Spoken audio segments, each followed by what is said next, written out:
Hello! This is A Town Called Bastard, and today we're bringing you a very special episode indeed, which is looking at two different generations of the game Netrunner, originally published in this form by Wizards of the Coast? Wizards of the Coast, yes. A Richard Garfield game that had a really good rep, but was basically massively overshadowed by Magic the Gathering, and a couple of other titles that came out at the time, stuff like Jihad, but received a welcome reprint by Fantasy Flight Games. It's slightly larger than the other edition. I'm not sure it has any more in, but other than some tokens. But what we're going to do, basically, Sam here is a veteran of old school Netrunner, and I've played neither, but I have read the rules for the new edition. So what we'll be doing is we'll be playing a game between Sam and other Sam, who's currently holding the camera, of old Netrunner, and then a game between Sam and me of new Netrunner, and kind of comparing the two, and yeah, just talking about it. I mean, there's slight changes to the rules, I think. A lot of changes to the terminology. And also it shifted from being a collectible card game, i.e. random collections of cards that you buy in booster packs and the like, to a living card game, which is more of standard expansion releases that have the same thing. Yes, which is a better format that encourages a lot better meta gameplay and stuff like that. But it'll be interesting to see what all the fuss is about, because a lot of people really love this. And I'm slightly scared that my maths-averse brain might not be up to it. Oh, you'll be fine. I'll be fine. If it's the same as this. It's fine. Oh, God. Well, let's find out, shall we? Let's find out. After our game. Cool. Hello, we're playing original Netrunner. Yay. I'm the evil corporation. The completely morally good runner. I'm totally not evil. I'm totally the good shit. We in fact have a seating theme to reflect this, in that the corporation gets a nice comfy chair, but the Netrunner gets a harsh one, but it is slightly higher to reflect his moral superiority. I like it.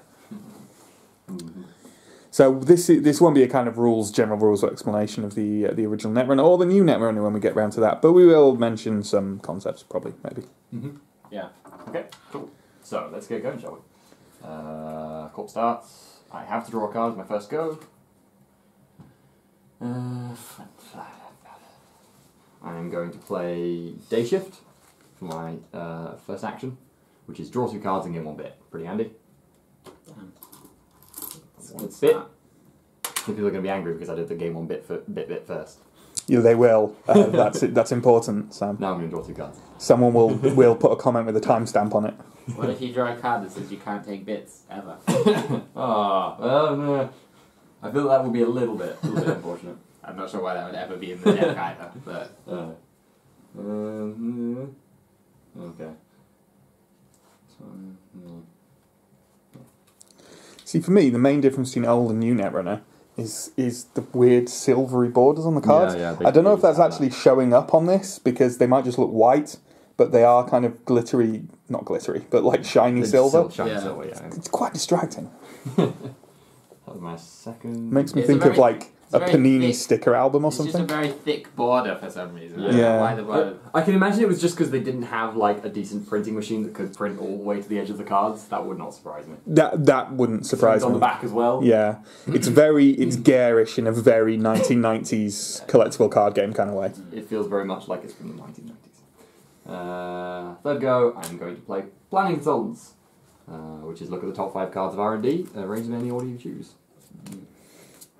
R&D, of course, being the corporation's deck. For anyone who hasn't played Netrunner before. If you haven't played Netrunner before, please don't use this to try to learn how to play Netrunner, because we'll probably teach you wrong. We will especially teach you wrong if you're watching this trying to learn the new Netrunner. That would not be a good idea. Okay. For you. It's weird kind of do this, put them in the right order, but remember the back is going to be the top. You. Remember to put all the agenda on the top. Yeah, that's what I'm doing Okay. Okay, so it's my third go. Corporations, as in the new Netrunner, I believe, get an automatic card draw and then 3... what are they called? Are they just called actions in this? In this they just call them, actions. Yeah, I think that. But basically I counted the first as one of my 3 goes, so I've still got 4 goes. Yeah. In my way of saying it, but... get rid of that. My last. So discard stuff in Netrunner goes into that's archive, right? Yep, that's archive. My last, I will draw one more card. And now I need to discard a lot. Your go. Okay. Well, I will draw a card. I might have to end up discarding. Netrunner, as in the new Netrunner, gets 4 actions. The first one doesn't have to be drawing a card. So. Exactly. But the Netrunner has reason to draw cards because cards are essentially the Netrunner's health. Yeah. And if they go to -1 card, essentially, so if they have to lose another card when they have 0 cards in their hands, they die. I will play score to gain. I mean, it costs 5. Pay 5, gain 9. Yeah, so I'll just take 4. So let's start with 5. Admittedly, I feel like that's one of the biggest differences in the new Netrunner compared to this. In this Netrunner, to be honest, you don't kill the runner very often, and when you do, it tends to be late game. In the new Netrunner, I feel like there's a lot of murdering the Netrunner. Like there's some corporations that are just entirely based around killing the Netrunner. Yeah. Which, I mean, this is an individual deck, because this is just one starter deck I have, so admittedly, other decks of the originals might be a bit more based on that. Yeah. I feel like in this Netrunner, you almost the co-op will almost always win by scoring agenda. Yeah. In every game we win. It feels a bit more like it's balanced that way as well, because admittedly, from what I've seen of new Netrunner, it seems like it's balanced less towards getting agenda in a way as well. Yeah. I think, obviously the original Netrunner did get expanded, I believe, but not to the degree that new Netrunner has. So, No. for anyone who's played the new Netrunner and isn't particularly au fait with the old Netrunner, or maybe even didn't even know there was an old Netrunner, the original Netrunner was designed by Richard Garfield, who's the creator of Magic the Gathering, which you may have heard of. It was a collectible card game, so random boost packs, random starter decks, that was released in kind of mid to late 90s, I forget the exact date, which is obviously quite a different format from the current style with Fantasy Flight Games, which is a living card game, i.e. set expansions with defined cards and stuff like that. So. Yeah.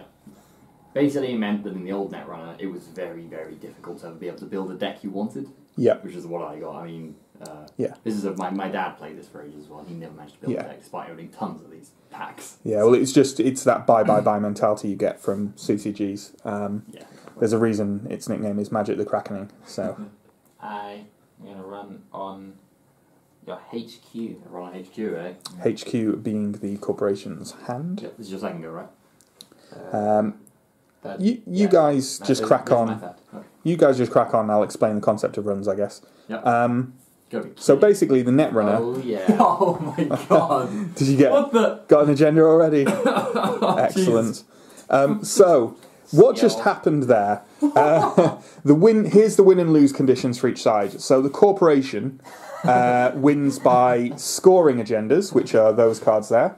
The Netrunner wins by stealing agendas. There's also kind of alternate ones if the Netrunner's killed, or if the corporation R&D runs out, then those are lose conditions for either of them as well. Yep. What Sam just did as a Netrunner is all these little piles in front of Sam are... what are they called? Data fortresses? Data forts in this, yeah. They're called data forts in this. And basically, if we take a look at these, so he's got archive there. That's also archived. You have 2 piles. 2 piles of archive, one revealed, one not. Yep, that's R&D, that's HQ, and Sam will also most likely set up additional data fortresses across here, like remote ones, in front of which he can put ICE, which is kind of protective software. Yep. He doesn't have any of that at the moment, which is the problem. What Sam can do is run on that, and basically he chooses which data forts he's going to attack. He has to wade through the ice to get there. Obviously there's no ice at the moment, and then when he gets there he can do various things. If it's archive, he can just look through the entire archive and take what he wants. If it's R&D, he just draws the top card and sees if he can either steal it or trash it. And if it's HQ, he draws a random card, as he just did then, and either steal it or trash it. And he was lucky enough to get an agenda.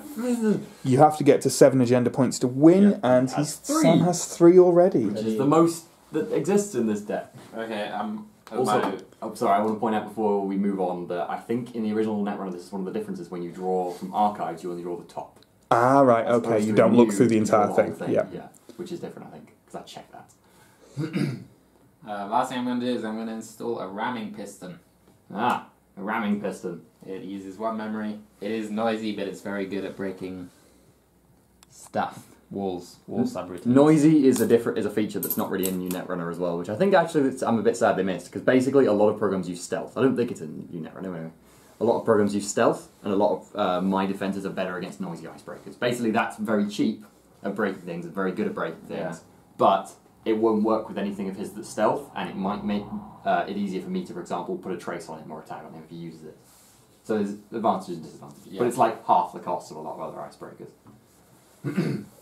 Yeah, it costs 4 and it has strength 5 at breaking walls, which is really good. And can't you do more than one?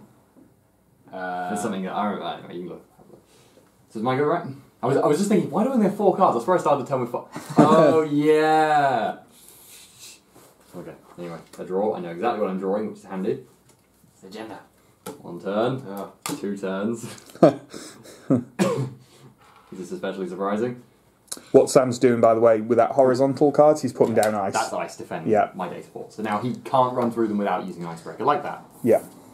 So that one there presumably is on your HQ. Yeah, HQ. Yeah. Cool. Okay, so I've drawn. I've done 2 turns, and with my last turn, I'm going to draw again. I know what all of these are. Okay. Okay, I'm going to draw to start off with.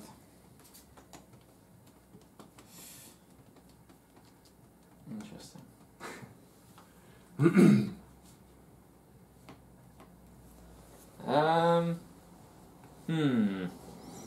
What you thinking, Jebedoo?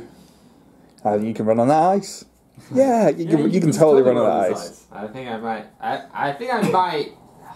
That is another difference between your Netrunner and original Netrunner. Ice is typically a bit less deadly in this, although totally not deadly. There's also the risk that I can't res it. I currently have 6. The thing is, I know that I played that before he played the ice, so it's more likely there's not a wall. Wall subroutine. Let's speak briefly about the concept of resing. So, when Sam puts stuff down, it's usually in an unres state, as in not actually active, just placed. That ice there, face down, that's unresed. To actually res it, Sam has to pay a cost in credits, whereas putting it down just takes a turn, but is free. Whereas, that's so. If we look in close, that's the cost to res that particular piece of ice. Okay, I'm going to draw again.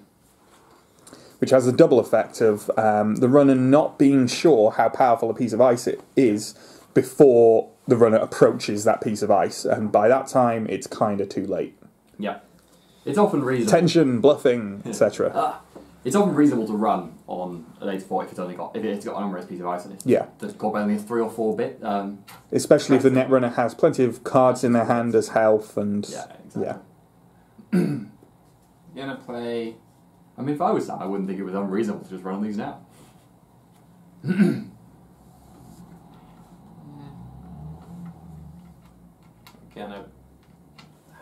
gonna run on archives. Okay. Just to see what you're throwing away. It's my 3rd turn. You have no ice there. That's an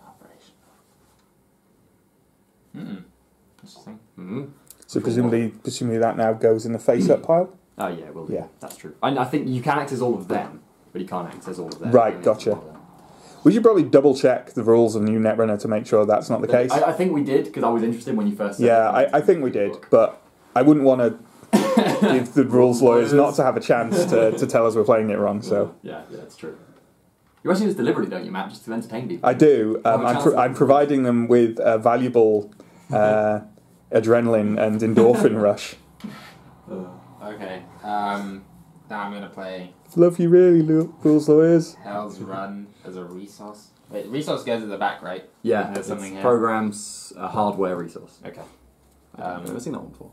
And altogether it's called your rig, or it is in the new one anyway? Yeah. Your rig is actually just the item you have in right. It's a piece of hardware, but yeah, it would all probably be your rig.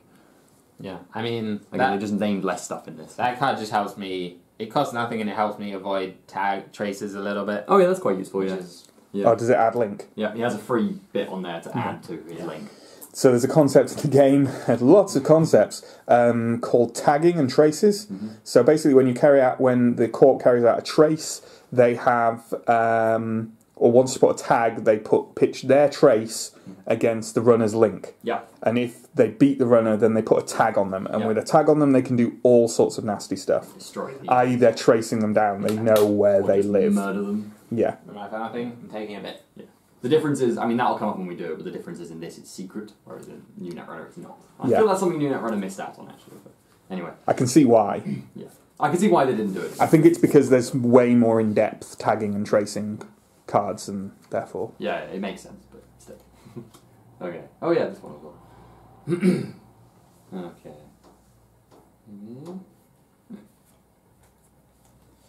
Agenda. I am going to draw another card. See, yeah, this one you've probably drawn agenda. It's likely that in 5 cards there was one agenda, and you probably put it near the bottom.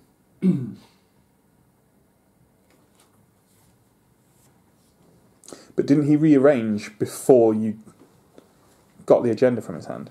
Yeah, but I'm just thinking that as a co-op, at the very beginning of the game, if you're rearranging cards, you probably want a few turns to put out ice. Stuff, so he may have put it near to the, like, further down. Oh yeah, because he may have already had the agenda in his hand, I guess. So that was my... No, one of those I drew. One of those is an automatic draw, and I drew a card. So I've got 2 more goes. One I'm going to take a bit, and one I'm going to draw a card. Okay. How many cards do you have in your hand? I'm currently discarding some.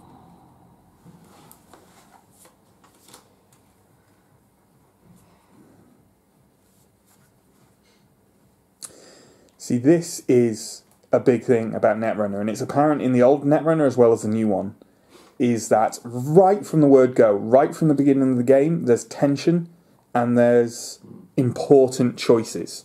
You're always constantly making decisions that feel like they're on a knife edge in Netrunner. I currently bought the discard.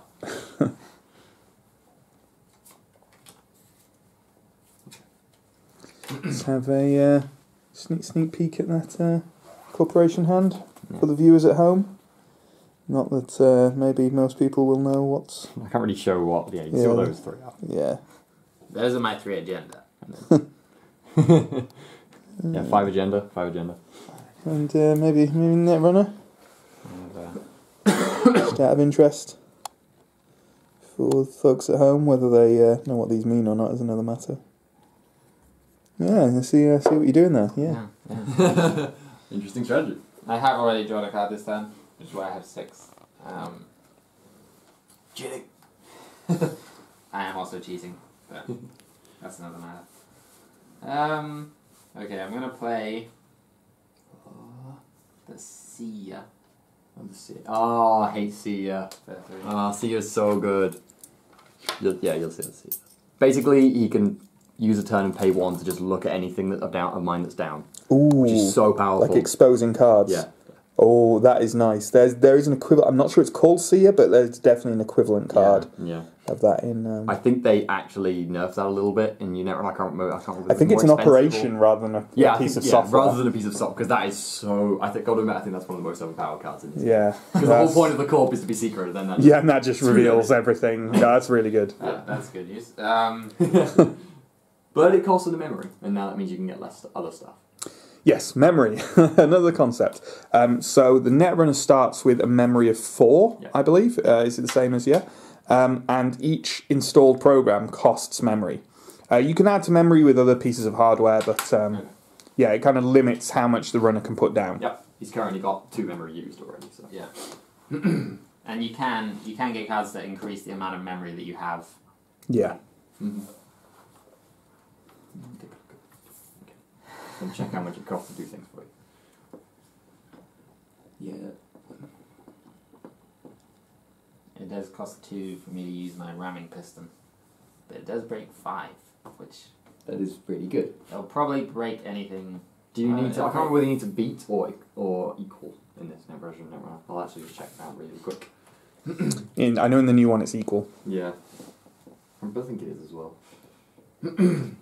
I'll check it out on your one. But the thing is, when you make a run for matching programs against ice, the thing is, if you have the equivalent strength, all that effectively means is that you can address or deal with the ice at all. Yeah. To actually break through it, you also need to break its subroutines.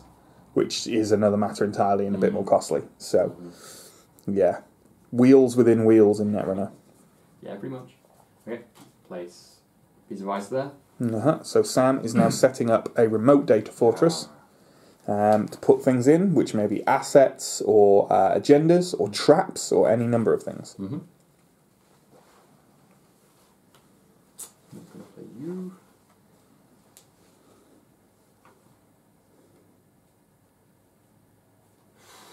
I think you need to equal. You do equal as well. same. Okay, yeah, just equal. So I'm going to draw another card. Have one more go. Setting up a data font.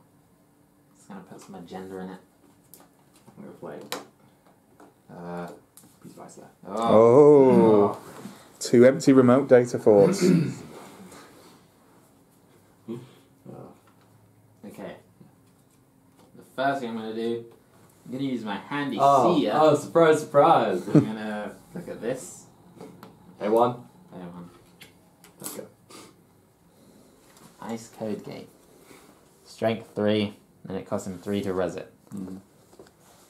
Interesting. It's a code gate. That's okay. And it Let me ends just the see run. if I have any code gate breakers. So that only has one subroutine, but that subroutine is strength 3 and the run. So if he hits that at the moment, he can't break it. Okay. Because his hammer thing, Ramming piston. only works on walls. Yeah. Exactly. This is why seer is really useful. The funny thing about Netrunner is that when I read through the rules rules booklet for the new one, I read it and thought, "Oh god, this is so complex." And it does look complex, and it has its own language and stuff like that. Yeah. But as soon as a couple of turns have passed, I honestly think it's really quite intuitive. Yeah. Once you grab a couple of core concepts, it's not an intimidating game at all. It's an intimidating game to play because it's terrifying, but Yeah. it's actually quite oddly straightforward and logical, and the cards particularly in the new edition, the cards do a very good job of explaining That's the thing, I don't think how to play. it's very rare you find a card and you have no idea, especially in the new one. I don't think I've ever come across a card, I don't know what it does. Maybe sometimes the wording. But Yeah. it's very good on that. And I found it like more intuitive than something like Magic, and Magic's not too bad as well. But I've just come to this, and when I first started playing, I was quite young. Never been a problem at all. It just seems really simple. I don't think you had any trouble even in your first game, did you, Sam? No. When you played the original, so. I did have you explaining it to me. Well. I've done two actions. Yeah, you got 2. I'm going to take 2 Monies. 2 monies. Cool. And then I'm going to discard a card. Do I discard face down or do I always Face up. Discard face up. Essentially because there's no point not doing so. Yeah. I have no way to access your got rid of stuff. Oof, okay. I bet that'll be the thing we got wrong.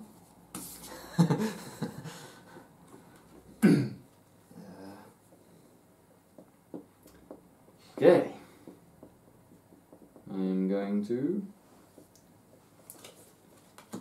pay 1. Ooh. You have to pay 1 to put an extra piece of ice out, pay 2 to put the 3rd piece of ice out. Yeah. Like each time you install an extra piece of ice, it costs 1 more. Looks like there's going to be some agenda going in that data font. I will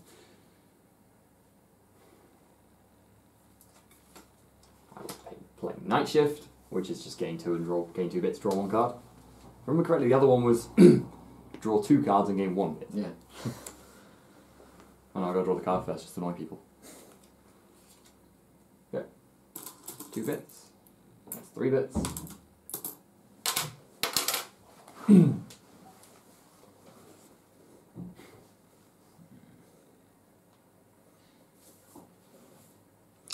Have you got 1 action left? 1 action left.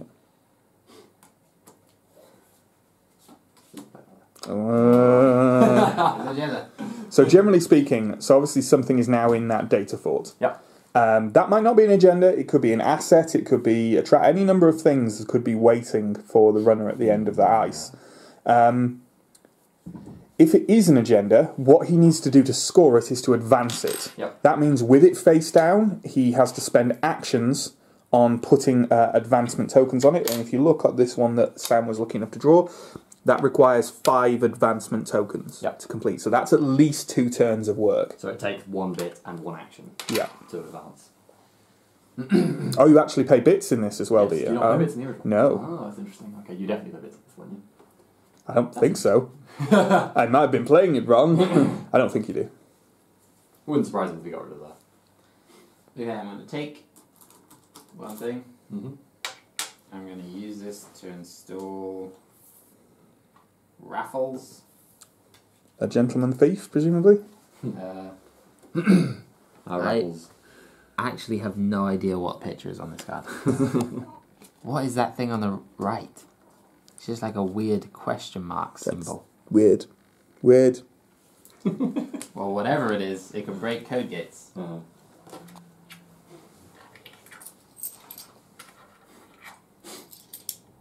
That is all my money gone.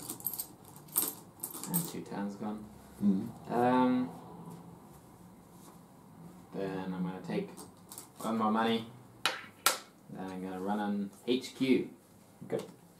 I think you may be able to get through now, but I'm going to res the thing anyway, because God damn it, card! Why? Wait, is it this is pretty good. But this is the thing, is it worth paying the res cost just to make him pay the cost to get through it? Thing is, this is basically irrelevant, and it only costs 3, but if he wants to run again, it costs him every time. So yeah, that's true. If he wants to run 3 times, he'll have made the money back, right? Exactly. Yeah. So you've resed Scramble. Yeah, nice code gate. So, nice code gate, end the turn. Mm-hmm. And the run with the 3 strengths. So, you can break quite easily by paying I'm 1. going to pay my 1. Basically, is that all it costs? It's already strong enough, and it only takes break one. code gate subroutine. Raffles is pretty good. He's through to the HQ again. Will we see? Agenda picking abilities. Okay. I see. For the remainder of your run, when I cannot check out. See, now we can see what's in my hand. 5. If it's something he can trash, if it has a trash symbol at the bottom left, you could choose. Which ice doesn't, I believe. Ice doesn't. Operations don't. I think everything else does. Yeah. So basically, that just goes back into his hand. But now he knows you have it. Yeah. Yep. That is a piece of ice. It doesn't have an end the run, but it has other nasty things on it. Yeah. And that is the end of my go. Okay. Draw my card.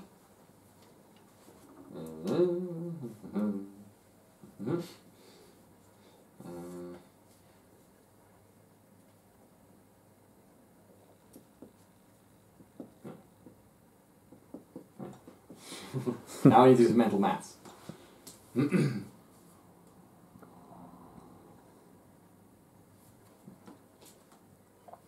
That's another thing I was initially concerned about with the new version of Netrunner. If you watch the XCOM solo video, you'll know I modded the hell out of that in order to not have to do any mental arithmetic, because I'm terrible at it. And I was a bit worried that it would get me in new Netrunner, but it's really not that bad, because you're generally adding up small amounts of money. Yeah, and the other thing is that there's a lot of uncertainty, even as the co-op, so it's never like you can just calculate exactly what you need. Yeah. There's always... You just kind of have to know roughly if you have enough money to run on a certain thing, or... Yeah. 2. Oh, that is so an agenda. Yeah, well. There you go. Mm-hmm. Although he's not advancing it. It's a very elaborate... 3 pieces of ice. Pricey. God God damn it. See, I know one piece of ice you had in your hand, which is almost certainly one of the things you played, is a sentry, which doesn't end the run, but is likely to give me a trace, which is not good. I will draw 1 card. God damn it, God. Wait, I already draw a card? I need to invent this card pickup thing. I think I already did, so now I've drawn 2 cards. Never mind.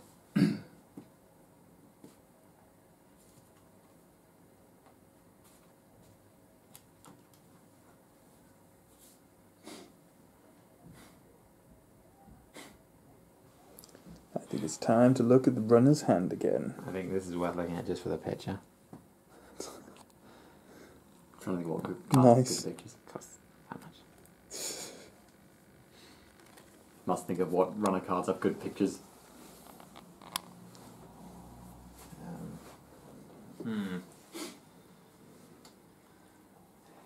Okay. I feel I'm going to lose this game. I'm gonna take 2. And then that was the end of my go. Yeah, Every single Netrunner game I've played so far, both people have thought they're going to lose until one of them wins. Yeah, admittedly. I just have to discard something. I think. Discard that.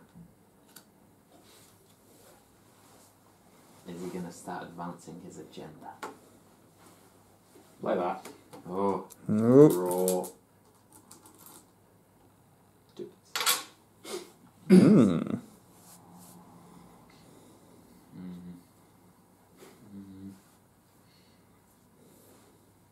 I'm going to take. This situation right here with these remote data forts, that's a runner nightmare. 'Cause what the fuck's happening? What the fuck is happening? He's not advanced either of them so far. One of them has way more ice stacked on it, but is that a bluff? Or is it not? What's happening? Okay, I'm gonna take 2. I'm gonna pay 1 to my seer to look at this one. That one. Ah, interesting. Oh, interesting. This is why Seer is so overpowered. This is a piece of agenda. Ah. I'm assuming he's gonna res it this turn though. Is it got a It costs 3 to. to advance? Okay. But can can you run on it? Can't. He either has a choice of either finding out or running.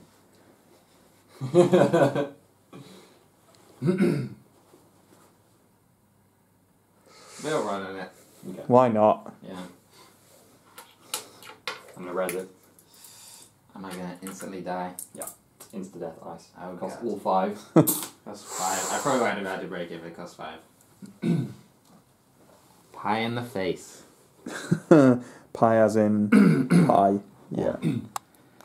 I sentry end the run. Can't do anything about that, can you? I cannot. You don't have any sentry breakers. I I mean, hate that so much. it does prevent him. The run ends. Yeah, you did exactly what you wanted. You got exactly what you wanted out of that, really. That went better for you than it went for me. That's the end of your go. Well, the only thing that could have gone better is he could have been able to break it. Exactly. But That was. I was aware that he wasn't able to break it. nothing bad happened. I'd say that's probably when. Yeah.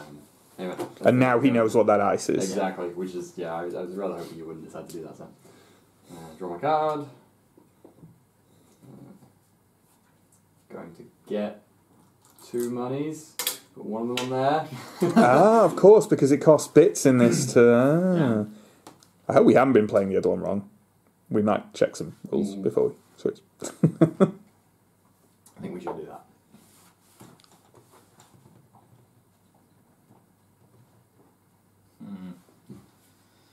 This is going to be an interesting part of the game now. 3, eh? So where do I get? The thing is, can you draw something that will break that sentry? Can you draw something that'll break that century and get enough money for it next turn? That's the issue. I don't think he can, but he might be able to. Depends what cards he's holding.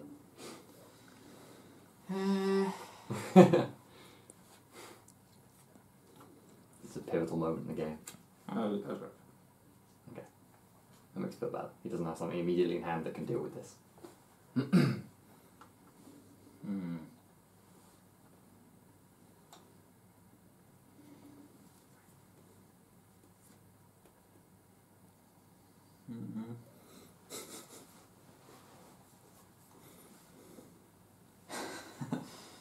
And then. This is your second go? Yeah, you've only got one thing. Yeah, I've only done one thing. I think. You gotta do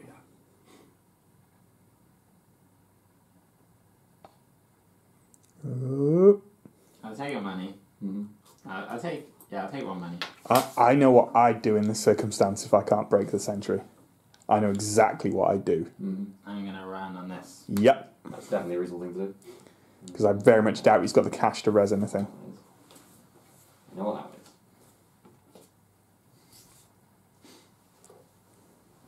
Unless it costs 1. And if it costs 1, it might not be that difficult to break anyway. The only thing that goes up is a 1-cost sentry that has end the run in it, which I think is probably quite rare. It might exist. This has been a good start for you. Agenda. There's actually another agenda. Agenda. Wow. So now you have 6 agenda. I need one more. Oof. Close to the line. Close to the line, Jojo. I can totally still win this game. Okay. I have one more time, but I'm just going to take money. Okay. I think I have one more time. So what are you doing this turn, Yeah, I Sam? know what I'm doing. I also have to get this. I draw my card. Jesus Christ. Yeah,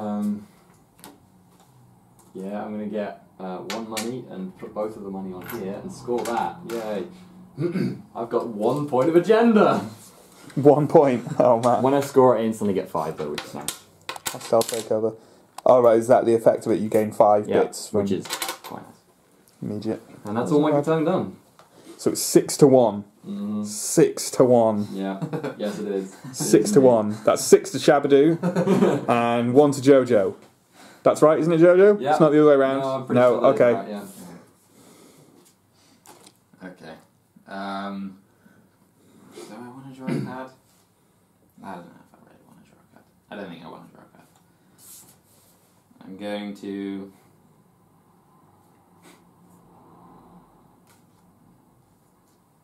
I need 1 point of agenda. 1 point. You're going to win now, Sam. That would just be mean. Oh my god, this is such bad stuff. Admittedly, like, even though I still count this a relatively early game, and I still think the run in this version has an advantage in early game, so I could still pull it back, because it's starting to go my way now, but not really. Probably not. That C is just like 1 in the game. Stupid C. Okay. I'm going to take 2. Mm-hmm. I'm going to use them to install a cloak. Interesting. Is that all your memory used up now, then? Yeah. Yeah. What does Cloak do? It is a stealth thing, so I can't use it with my noisy ramming piston. Mm-hmm. And you put 3 on it, and you can use them to spend during runs. Pretty handy. Not bad. Yeah. Any kind of ice? Yeah. Basically, you can use it on. You can use it to pay for any of your icebreakers that aren't noisy. Basically. Right. My ramming piston also has a thing on it that when I break a wall using my ramming piston, I lose 2 coins from any stealth card. That seems like a really Right. bad combination of stuff to have. Yeah. Maybe you don't have walls. Fair enough. And then I'm gonna run on your hand. Okay. Sure you want to do that, Sam? Yeah. Totally sure you want to do that. Pretty sure. I don't think you want to do that, I Sam. mean, you've got a piece of ice, you might. I can't res it. So with the scramble, we'll take... I'm right in thinking you just take 1 from Cloak and get straight through. Yes. Yep. Because you can use Cloak on raffles, right? Mm-hmm. Oh, hang on. Let me come around here. Just for the tension. For the tension. 4 agenda and 1 not agenda card. Here, Sam. See, you're trying to double bluff me with sticking this one out a bit more. Is it an elaborate double bluff? I'm gonna go with no. That's a bit too bold. This one? Oh, God! Every time you take an agenda from hand, I've had 1 There we agenda. go. There we Oh go. my god! So with a total You of are 8... so lucky! That was it. To be fair, Sam, you You're have a so tradition lucky. of winning the game for other people. Yeah. No, I don't even think I played badly. yeah. But this time, you just got yeah, lucky. you just lost it for yourself, which is at least traditional. I got very lucky Got- taking taken from your hand. Both of those 3s, I had 1 agenda out of 5. Oh. Yeah. That's Ah. There we go. Look, I was so happy with this as well. This would have been like nearly impregnable. Like even no matter what stuff you had. 0 to res. Yeah, and you couldn't have broken a sentry, so that's plus 2 strength for this, so that's 5, 5, 5, end the run. Why didn't you res this? Well, because it wouldn't have affected those 2. Oh, okay. Does it just affect them? Yeah, it doesn't stop you, and these 2 are going to res. in counter. Oh, And then that would have been a 7 as well. Yeah. So that would have been really good. I think like I was very lucky in 2 ways. One, the seer. That was so good. The seer was very helpful to me.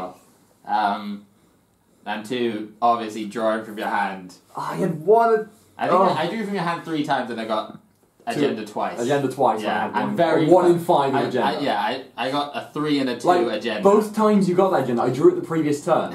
Like near the end of the turn, when I should probably get this out of my hand because he can run on my hand. It'd be fine for once. You won't get that, surely. It's 1 in 5.